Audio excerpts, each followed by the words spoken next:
പ്രധാനമന്ത്രി തിരുവനന്തപുരത്തെത്തുമ്പോൾ സ്വീകരിക്കാൻ ഇനി ബി.ജെ.പി. മേയർ. നഗരസഭയിലെ നേർപകുതി സീറ്റുകൾ പിടിച്ചെടുത്ത് കരുത്തുകാട്ടി ബി.ജെ.പി. തിരുവനന്തപുരം കോർപ്പറേഷനിലെ ഏറ്റവും വലിയ ഒറ്റകക്ഷിയായി മാറിയ ബി.ജെ.പി. ഭരണം ഉറപ്പാക്കിയിരിക്കുകയാണ്. LDF-ഉം UDF-ഉം ചേർന്നാലും 50 സീറ്റുകൾ എന്ന മറുപകുതിയിലെത്തില്ല എന്നതിനാൽ ഇക്കുറി തലസ്ഥാന നഗരത്തിന്റെ ഭരണം ഉറപ്പിക്കുകയാണ് ബി.ജെ.പി.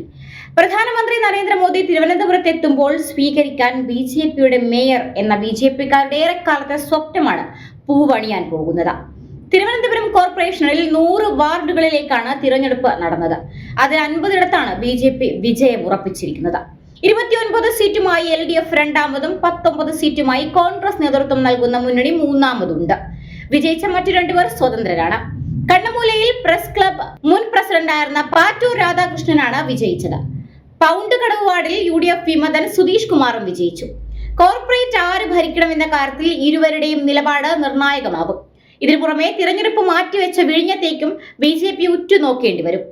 പ്രധാനമന്ത്രി നരേന്ദ്രമോദി രാജ്യത്ത് നടപ്പാക്കുന്ന വികസന പ്രവർത്തനങ്ങളും രാജീവ് ചന്ദ്രശേഖർ നടത്തിയ പ്രചാരണങ്ങളും നഗരവാസികളുടെ ആവശ്യങ്ങൾ അടിസ്ഥാനമാക്കിയുള്ള വികസന പ്രഖ്യാപനങ്ങളുമാണ് വിജയത്തിൽ പ്രധാന പങ്ക് വഹിച്ചത്. LDF-നെയും UDF-നെയും ഏറെ പിന്നിലാക്കിയാണ് ബി.ജെ.പി. 50 സീറ്റുകളിൽ വൻ ഭൂരിപക്ഷം നേടിയത്. 2015-ൽ ബി.ജെ.പിക്ക് 7 സീറ്റുകൾ മാത്രമായിരുന്നു ഉള്ളത്. 2020-ലെ തെരഞ്ഞെടുപ്പിൽ 35 സീറ്റുകൾക്ക് പരിമിതമായിരുന്നു പ്രകടനം. എന്നാൽ ഒരു ദശാബ്ദത്തിനുള്ളിൽ പാർട്ടി ചുവട് പിടിച്ച തിരഞ്ഞെടുപ്പ് തന്ത്രവും നഗരവാസികളുടെ പ്രശ്നങ്ങൾ കേൾക്കാനുള്ള മുൻഗണനയും വിജയമുറപ്പിച്ചു. പ്രചാരണത്തിന്റെ ഭാഗമായി വിമാനത്താവളം, തുറമുഖ വികസനം, തിരുവനന്തപുരം മെട്രോ റെയിൽ എന്നിവയെ മുൻനിർത്തി ബോധ്യപ്പെടുത്തുകയും 45 ദിവസത്തിനകം പ്രധാനമന്ത്രിയെ എത്തിക്കുമെന്ന സന്ദേശം വോട്ടർമാരിൽ വിശ്വാസമുളവാക്കി. സ്ഥാപനപരമായ മാനദണ്ഡങ്ങൾ പാലിച്ച് സീറ്റുകൾ വിതരണം ചെയ്യുകയും സിറ്റിംഗ് കൗൺസിലർമാരുൾപ്പെടെ പ്രവർത്തന മികവും മാത്രം മാനദണ്ഡമാക്കുകയും ചെയ്തതാണ് വിജയത്തിന് പിന്നിലെ മറ്റൊരു ഘടകം.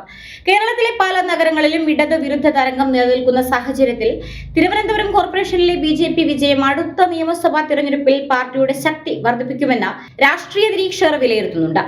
ശബരിമല സ്വർണ്ണക്കൊള്ള, നഗരവികസന വൈകല്യം, അഴിമതി ആരോപണങ്ങൾ, മോദി സർക്കാർ മുന്നോട്ട് വെക്കുന്ന വികസന പദ്ധതികൾ എന്നിവയും വോട്ടിൽ പ്രതിഫലിച്ചതായി വിലയിരുത്തപ്പെടുന്നു. 50 വർഷമായി കോർപ്പറേഷൻ ഭരണം കൈയാളുന്നത് LDF ആണ്. അതുകൊണ്ട് തന്നെ CPM-ന് വലിയ നാണക്കേടാണ് ഇത്തവണത്തെ തോൽവി.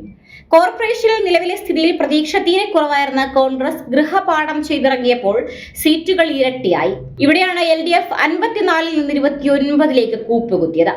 ഏതാനും മാസങ്ങൾക്കുള്ളിൽ നടക്കാൻ പോകുന്ന നിയമസഭാ തിരഞ്ഞെടുപ്പിനെ ഈ ഫലം സാരമായി ബാധിക്കും എന്ന കാര്യത്തിൽ തർക്കമില്ല.